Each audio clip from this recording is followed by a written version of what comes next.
மக்களை பொறுத்தவரையிலும் புதிய முகமாக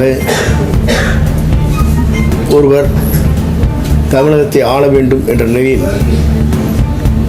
அதற்கு சரியான நேரத்தில் இயற்கையின் கருணை கொடையால் கிடைத்திருக்கிற தமிழக வெற்றி கழகத்துடைய தலைவர் விஜய் அவர்கள் இன்றைக்கு தமிழ்நாட்டை ஆளப்போகிற காலம் 2026 இருக்கிறது என்பதை நான் இந்த நேரத்தில் தெரிவித்துக் கொள்கிறேன். எங்கு பார்த்தாலும் மக்கள் உற்சாகத்தோடு அவருடைய முகத்தை காண வேண்டும், அவர் நாட்டை ஆள வேண்டும் என்ற நோக்கத்தோடு தான் இன்று எல்லோரும் ஒரே மனதோடு அந்த பணிகளை ஆற்றி வருகிற காட்சியை நாம் காணுகிறோம். அதற்கு காரணம் புதிதாக இருக்கின்றவர்கள்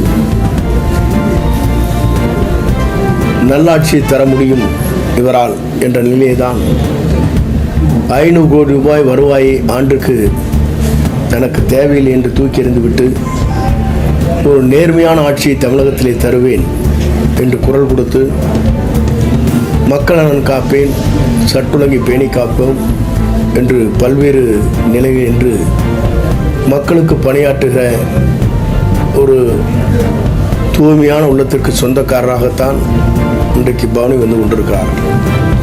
ஆகிய மக்களை பொறுத்தவரையிலும் எல்லோரும் ஒரு குடும்பத்தில் எடுத்துக்கொண்டால்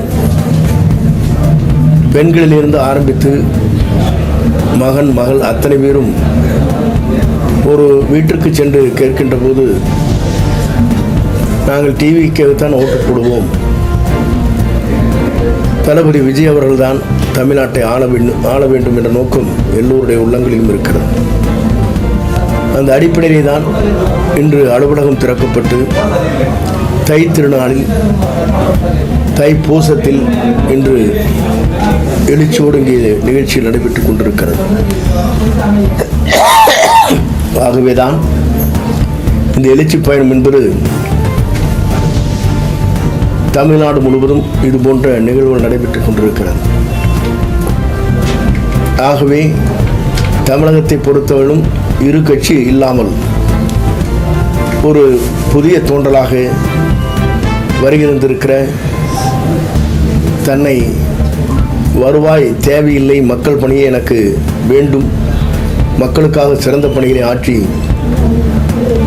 மக்களுக்கு ஆற்றுகிற அந்த பணியின் மூலமாக எதிர்கால தமிழகம் இந்தியாவிற்கு ஒரு எடுத்துக்காட்டாக விளங்குவதற்காகத்தான் இன்று அவர் களத்தில் நின்று மக்களை சந்தித்துக் கொண்டிருக்கிறார். களத்தில் நின்று வெற்றி வாகை சூடப் போகிறார் என்பதை மகிழ்ச்சியோடு நான் தெரிவித்துக் கொள்கிறேன்.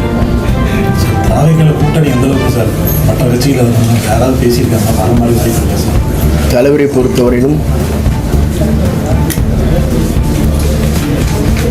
அந்த கூட்டணி யார் வர வேண்டும் என்பதை